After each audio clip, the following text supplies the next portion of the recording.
Ah, that's something. They're certainly eye-catching. It's a nice looking vehicle. It even has room for luggage and whatnot. But You wouldn't get in this thing? No. Having a human making the choice rather than a machine is a little bit more comforting. why some aren't ready to ditch the driver just yet. It's a little bit of a wild, wild west situation. We're going to have real congestion problems, and at times we're going to have more serious problems. This is CBS News Bay Area with Elizabeth Cook. So would you catch a car without a driver? Well, Waymo sure hopes so. More of its cars are hitting the streets in San Francisco, and the wait list is gone. Anyone can hop in. But are we ready? Is it safe? We'll talk with a local transportation expert about this expansion and the future of autonomous cars in just a few minutes. But first, a look at your news headlines. Firefighters are monitoring for hot spots where a grass fire burned in the hills of South San Jose. It broke out near Santa Teresa Boulevard and Bailey Avenue this afternoon. Firefighters declared the fire under control just about an hour ago. No one was hurt and no buildings were damaged. New evacuations have been ordered in Santa Barbara County, where the state's largest wildfire is burning right now. The so-called lake fire is threatening several homes, including Michael Jackson's Neverland Ranch. At least 3 people have been injured. The fire burned about 40 square miles so far. That's about twice the size of Redwood City. It is just 12% contained. San Jose police arrested a man who's accused of planting an explosive near a business. The bomb squad responded last Wednesday to Ritter Park Drive, where they found the device. Police located the suspect, 56-year-old Felix Arnaz, in his car, and he was booked into the Santa Clara County Jail. Homeless campers living along the creeks in the South Bay could be fined or face jail time. The Santa Clara Valley Water District is considering the policy and is expected to vote as soon as this afternoon. If approved, the ordinance would go into effect next month. And it is another First Alert weather day as we get ready for a whole new stretch of heat, even though it may not look like it when you see San Francisco. Chief Meteorologist Paul Hagan is in the Virtual View studio to time out this next heat wave. It's coming, Paul. It's going to be here by this time tomorrow. Enjoy the pleasant temperatures that we have across the Bay Area right now, because the heat dome that shifted just barely off to our east is going to be edging back in our direction tomorrow. Temperatures are going to reach their peak on Thursday. It's still going to be hot on Friday, just not as hot. And then the heat wave should come to a relatively quick end as we head into the weekend. The feature that's going to end it is this little area of low pressure, a little disturbance off the coast. As that moves up towards us, well, it's going to end the heat wave, but it's also going to deliver some of that smoke from the lake fire in Santa Barbara County towards the Bay Area. Mostly elevated in the atmosphere, but something that we're going to keep an eye on nonetheless. Looking outside, all we're seeing is fog, along with Alcatraz. As we look out from Salesforce Tower, temperatures are where they should be this time of year. 70s and 80s inland, with 60s and low 70s around the bay. But again, these temperatures are going to be substantially hotter as we head through the afternoon tomorrow. Temperatures tonight, though, are going to be pretty pleasant. The fog is going to spread back across the bay and into the inland valleys. It'll retreat from those inland valleys pretty quickly on Wednesday morning, but temperatures will begin in the 50s to around 60 degrees. Wake-up temperatures wouldn't tell you the kind of warm-up that we're in for, but temperatures are going to be several degrees above average, even around the bay, and a good dozen plus degrees above average farther inland. So 70s and 80s around the bay instead of 60s and 70s today, with instead of 70s and 80s inland, 90s and low 100s. Let's zoom in for a closer look and fill in every part of the Bay Area. 60s along the coast, mid-60s, so a couple degrees warmer, but still comfortable right along the coast. Into the low 90s down the peninsula, with 90s to around 100 degrees in the Santa Clara Valley, all the way up to 101 in Morgan Hill. The real heat is going to be inland in the East Bay. That's why you're not under a heat advisory. It's an excessive heat warning. Temperatures are going to range from 99 in San Ramon and Dublin to 105 degrees around Brentwood. Temperatures around the water are going to warm up, just not as much around the bay. 70s and 80s for San Francisco and Oakland. And for the North Bay, temperatures ranging from the mid-90s to above 100 degrees as you go farther inland. Should get over 100 degrees around St. Helena and Angwin, with temperatures getting up close to 110 degrees as we look towards inland Mendocino County around Ukiah. So there is a heat advisory for most of the Bay Area, but it has been kicked up to an excessive heat warning for most of the East Bay, which is a more dire category. It means the heat could cause problems for folks who even aren't ordinarily sensitive to warmer temperatures. But even even despite that escalation from a heat advisory to excessive heat warning, it still doesn't look very likely that we're going to be setting any records tomorrow. We might be close in a few locations, but we'll be well short of record territory in San Francisco, Oakland, and Redwood City. Even San Jose staying close to 10 degrees below the daily record for the 10th of July. Santa Rosa within about 7 degrees of tomorrow's record, and Livermore, despite a high temperature of 103 degrees, it could be worse. Tomorrow's record is 109, so that one looks like it should remain out of reach unless the heat really gets its act together. Let's take a look at the 7-day forecast, and we'll start with inland parts of the Bay Area where temperatures are going to peak over the next few days. And then they back off down to the low 90s on a widespread basis on Saturday, kind of a mix of upper 80s and low 90s, and then back to the upper 80s, which is where we're supposed to be inland by Sunday, Monday, and Tuesday.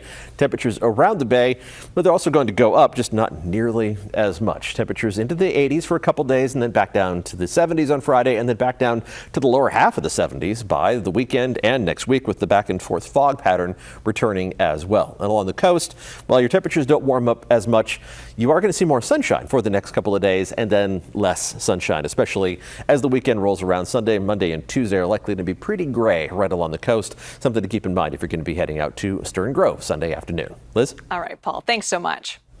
Waymo is trying to convince riders that driverless cars are the future, and the company says it's safe to hop in. We dug into the data, and as of December of last year, Waymo reported a much lower rate of injuries related to crashes compared to human drivers. The company also cited a 57% reduction in crashes reported to police. Still, as our Kevin Coe reports, not everyone is ready to ride just yet. Wow, that's something. This is Paul Fuentes' first time seeing a Waymo robo-taxi up close. It's a nice looking vehicle. It even has room for luggage and whatnot. But this is as close as Paul plans to get. You wouldn't get in this thing? No. Regardless of whether they were drunk or able or whatnot, having a human making the choice rather than a machine is a little bit more comforting. Similar to Uber and Lyft, anyone can call a Waymo through the Waymo One app. Unlock the doors through your phone, hop inside, and start your ride. I can see why Paul was a little hesitant because, yeah, that is kind of weird for the first time at least. But I do gotta say, so far, mostly smooth. Riding in a Waymo can include some sudden braking. And during one pickup in the Mission District, my Waymo didn't park at the curb, but instead stopped in the middle of the single-lane street, blocking traffic. This driver had to go into the opposite lane, avoiding incoming traffic, before the Waymo car eventually got the idea and pulled over to the curb. We're going to have real congestion problems, and at times we're going to have more serious problems. We've already seen accidents and collisions. State Senator Dave Cortese sees the potential in the technology, but thinks it needs more regulations. It's a little bit of a wild, wild west situation. I don't think the individual passengers need to be fearful for their lives or anything like that. You're probably experiencing a comfortable drive yourself right now. We're not fear-mongering here. All we're really saying is there's some practical things that need to be in place, and they should be in place. He's pushing for a bill to put regulatory power for automated vehicles in the hands of local governments. It's going to keep improving and keep changing, and actually very rapidly, maybe even more rapidly than the pace at which we legislate. The local governments are in a really good position to deal with rapid change because they meet and they adopt laws and policies every Tuesday or every Wednesday. Cortese pulled his bill after he says it was dwindled down by amendments, but he plans to reintroduce it in January. Until then, Waymo is up and running across San Francisco, but Paul is holding out. If it's been tested for a few more years and I was more or less incapacitated and unable to drive, then I might. San Francisco is now the second city in the country where anyone can ride in a Waymo taxi, joining Phoenix, where Waymo has been open for rides since 2020. Well, been about 11 months since Waymo's soft opening, and at one point, the wait list to get a chance to ride one of these things was about 300,000 people long. Amazing. Well, a newly proposed ballot measure would tax rideshare companies to help fund SFMTA. This comes as the transportation agency anticipates a multi-million-dollar budget deficit. If passed, Waymo, Uber, and Lyft would all be subject to a graduated tax. Still ahead, we'll talk with a Bay Area transportation expert about Waymo's expansion and ask what's setting Waymo apart from the rest. Plus, we'll talk about the future of autonomous cars and the public perception. We'll be right back. KPIX awarded the Emmy for overall news excellence.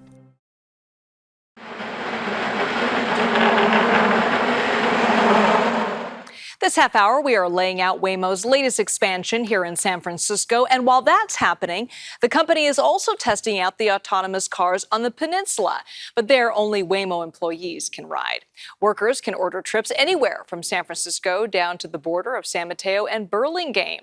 Waymo tells us there is a timeline to expand ridership, but didn't tell us when. The company says they want to make sure the riding experience is the same as San Francisco's before moving forward. And joining me now is Billy Riggs, a professor of transportation and innovation at the University of San Francisco. Thanks so much for joining us. Thank you so much for letting me be here. All right, Waymo rolling out its service to everyone in San Francisco. No more wait list.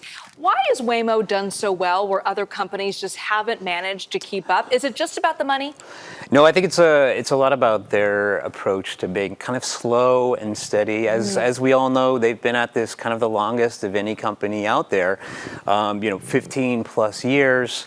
They've been through all 8 permits that our state offers, and I think they've really shown that they can weather storms. Waymo's had just as many challenges as some of the other companies, but they've really been deliberate about making sure that they demonstrate their technology is safe and sustainable, I would argue. So it's really their game to lose right now, one would argue. Is there anybody that's going to be close to any kind of competitor for them? Yeah. Well, I think we can't count out Cruise. I mean, Cruise has great technology, still very well capitalized from an investment capital standpoint. And, we know that they're already beginning to relaunch in other locations. And, Zoox really excites me. Zoox, another one of our homegrown technology companies. They have a really unique vehicle. It's like a little bean pod. So I think there will be other companies out there that are really competitive. But Waymo has this kind of rideshare market really cornered here in San Francisco, and it's a big opportunity for them to scale. What do you make of this Waymo Uber tax that some San Francisco politicians want to get passed? Some argue, though, that if there's a tax, that's going to stifle innovation with these companies. Do you think that could happen? Well, I don't know that it'll stifle innovation. I think what it does is it puts more choice in the hands of the consumer to actually decide if this mode of transportation is best for them. And, I think the mystery here, just to dispel any myths, is we already have a tax whenever we take a rideshare or an AV in San Francisco, and that tax goes to San Francisco County Transportation Agency. Right. It's a little over, I think, around 1.5% of every ride, and it generates a lot of revenue for that agency. And maybe we do need to think about adding other revenue sources, particularly as more people don't drive downtown and park. I'm curious what you think about public perception, because more and more we're seeing these cars on the road. More and more people are taking them. We know that tourists are coming to San Francisco, calling it a very San Francisco experience to hop in one of these autonomous cars. Yet every time there's a misfire on any of these Waymo cars, I mean, the most recent incident was in Arizona, where the Waymo was driving on the wrong side of the road. Of course, we were reporting on it. So what do some folks are really gung-ho saying this is the future, but others, I don't know. Well, I think, anytime we see an evolution and an innovation in a technology, there's always your early adopters, and then there's a bell curve in terms of adoption. And we're at a really exciting time. We've proven that technology, particularly for high injury collisions, is like 6 times better than a human-driven driver. We're terrible drivers. And I think getting in the vehicle for many people is the first step, but also kind of taking that step to really branch out and explore rideshare even is a big step for people. So I think there are many people that the first step is just going to be going to a public event and seeing them on the road and exploring, like, hey, when I'm a pedestrian or a cyclist, this actually is slowing down traffic around me. And we're seeing many people that we've interviewed as a part of my research are saying, like, hey, I want automated vehicles on my street because they make all the human drivers drive more safely. So I think we're going to see a rapid change in that perception as we see more and more robotic drivers or automated drivers on the road. So as the technology gets better, as these cars get better, as the public perception gets better, where do you see this in 5 years? I mean, is it going to be majority of the cars on the road, do you think, in San Francisco? Well, in San Francisco, no. I mean, in San Francisco, we have 1 million trips in San Francisco every day. And, you know, even if we were to put a number on the amount of automated vehicles that are out there right now, it's 3 to 5% of the whole volume. Right. So, you know, will we get to 25% of that? And where will those come from?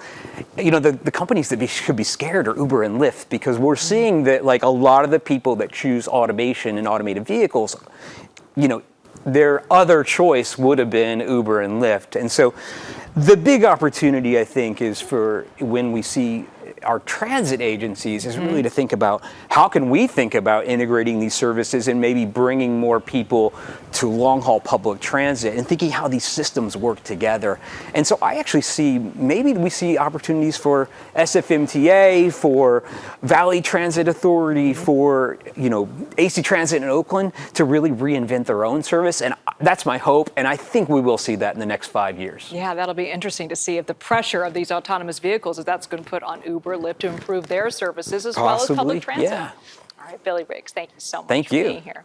All right, local leaders hope people don't ditch public transit. They gathered in front of San Jose's Diridon BART station. They urged the Biden administration to approve the $6.3 billion funding request to complete BART's extension into Silicon Valley. Leaders say the money is needed to connect the nation's leading tech hub with the rest of the Bay Area. Bringing BART through Silicon Valley isn't just about the cost today, it's about the opportunity we're creating tomorrow. That we can sacrifice for the benefit, for the opportunity of future generations, for our kids and our grandkids. Construction on the 6-mile extension project broke ground last month. If the funding is approved, the project is expected to be completed by 2036. Still ahead, we'll introduce you to a woman who is finding fun in her daily commute on BART, how she's using her fellow riders as artistic inspiration.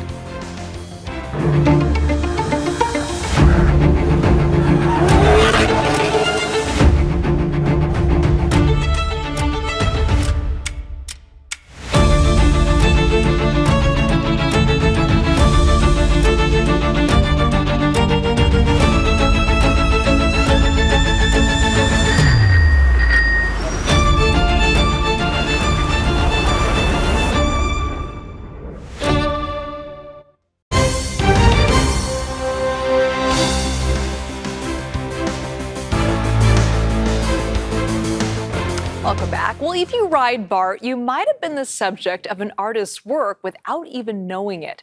Our Andrea Nakano met a Concord woman who says the people on her commute inspire her to create what she calls BARToons. I can take my picture on BART anytime. In real life, Joanna Sakua takes BART every day to go to work. I work for a bank and I help small business owners with their ventures. But when she's not crunching numbers, she uses her 37-minute BART ride into San Francisco to do what she loves, create works of art. When an idea comes to mind, she takes photos of the passengers. Then when she gets home, she'll sketch them out and use a digital pen to superimpose pop culture figures on those images. If something catches my eye, I'm like, oh my God, that's like really interesting. And I know exactly what I want to draw at that point. BART riders have transformed into Scooby-Doo characters Vincent van Gogh, Superman, and Spider-Man. Some have even traveled back to the future. Sakua's version of Doc Brown was one of many to comment on her Instagram page. I'm the guy in the white jumpsuit. I love your work. It's so much fun. You can take my picture on BART anytime. In real life, I'm not really as interesting as the character you made me into. Keep up the great work. While Sakua's 9-to-5 banking job pays the bills, drawing is something she's loved to do since she was a child. It's like my creative outlet. It's kind of like my break from that daily routine, you know? She never knows when an idea will pop into her mind. Sakua just people watches and lets the ideas come to her. I think the beauty of like taking BART is that you see people from all walks of life, and it's amazing. Like, you know, like it's almost like a community. She hopes to keep doing this for years to come, so don't be surprised to see her snapping pictures of you on BART. I don't mean to offend anyone. It's just more for fun, you know. I think if I can, you know, make someone laugh or smile for even just a minute or two, then, you know, I'll keep doing it. Oh, how can you not smile when you look at that, right? Well, Joanna says she doesn't have a favorite work of art. She's made about 170 drawings while riding BART. We'll be right back.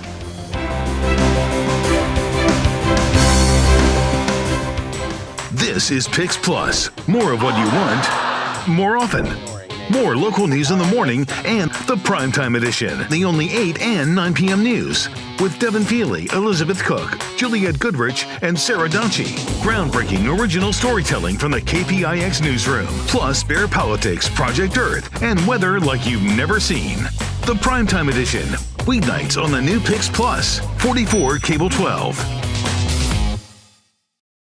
Coming up tonight on the CBS Evening News, President Biden hosts world leaders today at the NATO summit as questions continue to swirl about his fitness for office and what happened on Capitol Hill today when Democrats met privately to discuss their Democratic nominee. That and more headlines tonight right here on the CBS Evening News. And coming up tonight at 5 o'clock, new insight into what the FBI may be looking at following the raid on Oakland Mayor Sheng Tao's home. We break down what's in a subpoena from the U.S. Attorney in Northern California. Well, thanks so much for joining us for today's conversation about Waymo's latest moves here in San Francisco. We'd love to hear what you think. Have you caught a Waymo yet? Would you? Post your thoughts online using the hashtag KPIX. CBS Evening News is next. Local news continues on our streaming service, CBS News Bay Area. I'll see you at 5.